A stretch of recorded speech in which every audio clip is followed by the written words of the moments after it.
फटाक 30 सेकंड में खबरें डाउनलोड कीजिए तक ऐप। नमस्कार, सुबह की खबरों में स्वागत है आपका। कुछ ही हफ्तों में देश में कोरोना के केस हुए डबल। ओमिक्रॉन से देश में पहली मौत। सालों पहले कपिल ने पीएम को किए ट्वीट पर रणवीर ने अब क्यों लिए मजे। ऑस्ट्रेलिया ने नंबर 1 टेनिस प्लेयर नोवाक जोकोविच को घंटों तक एयरपोर्ट पर रोका, फिर क्यों किया वीजा रद्द। और नागपुर में दूल्हा दुल्हन बनी लड़कियां। देश में कोरोना की चाल इतनी तेज हो गई है कि कोरोना के सक्रिय मरीजों का आंकड़ा 81 दिन बाद बढ़कर 2 लाख के पार हो गया।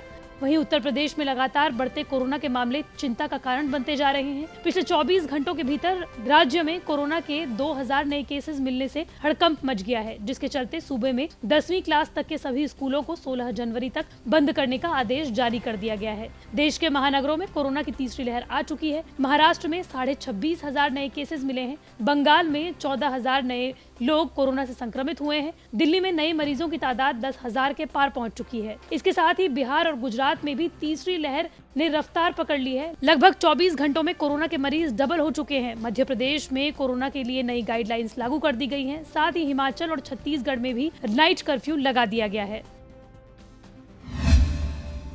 देश में 5 जनवरी को कोरोना वायरस के नए वेरिएंट ओमिक्रॉन से मौत का पहला मामला दर्ज किया गया है। राजस्थान के उदयपुर के एक व्यक्ति की पिछले हफ्ते मौत हो गई थी, जिसमें ओमिक्रॉन की पुष्टि हुई है। केंद्रीय स्वास्थ्य मंत्रालय के सूत्रों ने ये जानकारी दी है। स्वास्थ्य मंत्रालय ने बताया कि 73 साल के शख्स के नमूनों में ओमिक्रॉन की पुष्टि हुई है। हालांकि 2 बार जांच में संक्रमण की रिपोर्ट नेगेटिव आई और 31 दिसंबर को उदयपुर के अस्पताल में शख्स की मौत हो गई थी। उदयपुर के मुख्य चिकित्सा अधिकारी ने बताया कि शख्स की मौत कोरोना के बाद निमोनिया से हुई, हाई बीपी और हाइपोथायराइड से पीड़ित थे। ये शख्स 15 दिसंबर को कोरोना वायरस से संक्रमित पाए गए थे, जिसके बाद उन्हें अस्पताल में भर्ती कराया गया था।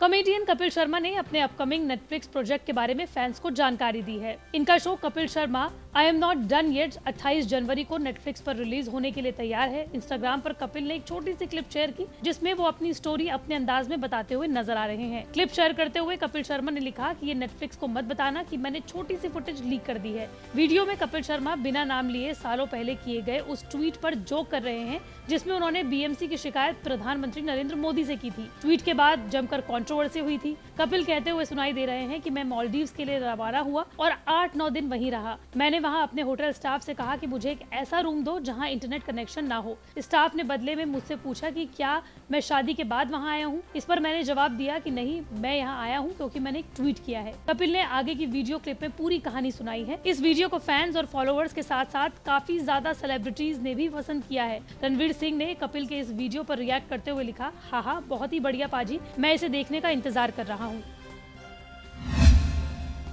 ऑस्ट्रेलिया ने दुनिया के नंबर 1 टेनिस खिलाड़ी सर्बिया के नोवाक जोकोविच का वीजा रद्द कर दिया है। नोवाक जोकोविच ऑस्ट्रेलियन ओपन में हिस्सा लेने मेलबर्न पहुंचे थे। इससे पहले जोकोविच को घंटों तक एयरपोर्ट पर ही रोका गया। इसके बाद एंट्री से जुड़े जरूरी दस्तावेज पेश नहीं कर पाने के कारण उनका वीजा रद्द कर दिया गया। ऑस्ट्रेलिया की तरफ से एक दिन पहले ही नोवाक जोकोविच को वैक्सीनेशन नियमों में छूट देते हुए ऑस्ट्रेलियन ओपन में हिस्सा लेने के लिए मंजूरी दी गई थी। इस मामले में ऑस्ट्रेलिया के पीएम स्कॉट मॉरिसन ने कहा कि कानून सबके लिए बराबर है और कोई भी कानून से ऊपर नहीं है। खबर है कि जोकोविच ऑस्ट्रेलिया सरकार के इस निर्णय को चुनौती दे सकते हैं। सर्बियाई राष्ट्रपति अलेक्जेंडर यूविस ने इंस्टाग्राम पर कहा कि उन्होंने जोकोविच के साथ फोन पर बातचीत की और उनसे कहा कि पूरा सर्बिया उनके साथ है। राष्ट्रपति ने कहा कि हमारे अधिकारी दुनिया के सर्वश्रेष्ठ टेनिस खिलाड़ी के साथ दुर्व्यवहार को जल्द से जल्द खत्म करने के लिए सभी उपाय कर रहे हैं। ऑस्ट्रेलियाई मीडिया के मुताबिक जोकोविच की टीम ने गलत तरीके से वीजा के लिए आवेदन किया था। मेडिकल छूट से उम्मीद की जा रही थी कि वो कोरोना वैक्सीनेशन स्टेटस की परवाह किए बिना खेलने की अनुमति देगा। जोकोविच ने अपने वैक्सीनेशन स्टेटस को लेकर खुलासा नहीं किया है।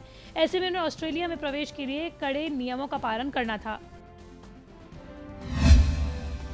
नागपुर में एक शादी इस समय चर्चा का केंद्र बनी हुई है, जहां दूल्हा भी लड़की है और दुल्हन भी। नागपुर में दोनों की सगाई धूमधाम से हुई। आमतौर पर किसी सेलिब्रिटी की शादी की चर्चा होती है, लेकिन इस सगाई ने सबका ध्यान अपनी ओर खींच लिया है। दरअसल नागपुर और कोलकाता की 2 लड़कियां डॉक्टर सुरभि मित्रा और पारोमिता मुखर्जी ने ये साहसिक कदम उठाया है। दोनों लेस्बियन हैं।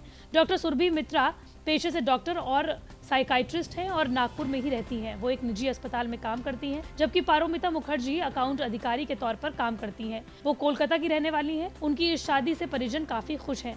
पिछले साल डॉक्टर सुरभि मित्रा एक सेमिनार के सिलसिले में कोलकाता गई हुई थी। सेमिनार में पारोमिता मुखर्जी श्रोता के रूप में वहां मौजूद थी। डॉक्टर सुरभि के भाषणों और विचार से पारोमिता काफी ज्यादा प्रभावित हुई। यहीं से दोनों की लव स्टोरी परवान चढ़ी। पहली डेट पर दोनों दोस्त बन गए। जैसे जैसे दोनों में दोस्ती मजबूत होती गई, वो एक दूसरे को पसंद करने लगे। दोनों ने मीडिया आउटलेट से बात करते हुए बताया कि हम दोनों जिंदगी भर एक दूसरे का साथ निभाएंगे।